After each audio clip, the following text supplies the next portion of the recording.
Manuel Goetz, décidément sur tous les terrains, puisqu'il a assisté hier à Mulhouse au tournage d'un téléfilm. Mulhouse, ville de naissance de William Wyler, le réalisateur de Ben-Hur. La ville a longtemps été délaissée par les réalisateurs, mais depuis 2017, la donne change avec la mission Cinéma. Des images signées Vincent Lemiel. Action. Ambiance cinéma hier soir au marché de Noël de Mulhouse, avec le tournage d'une scène pour un téléfilm. Pas moins de 44 figurants et pour certains, les premiers pas au cinéma.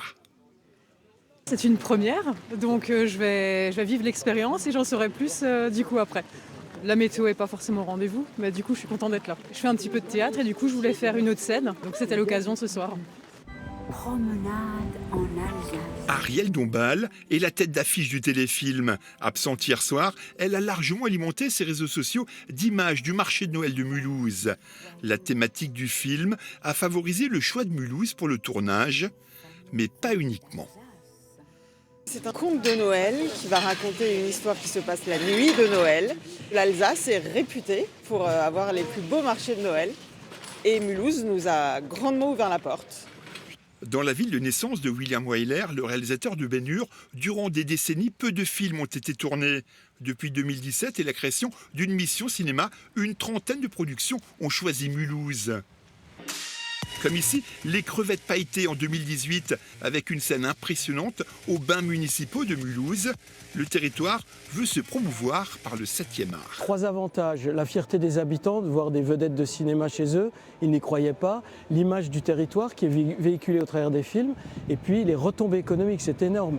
1 euro investi par la collectivité, c'est 7 euros de retombées sur le territoire.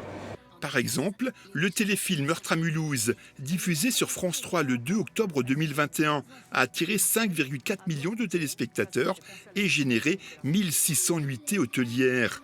Les productions attendent surtout des villes, qu'elles soient des facilitatrices.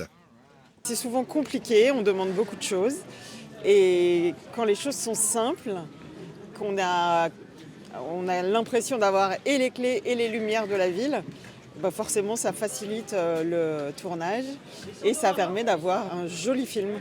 Pour se faire un avis concernant Le Livreur de Noël avec Ariel Dombal, il va falloir patienter. Il sera à découvrir sur France 2 dans un an, en décembre 2024.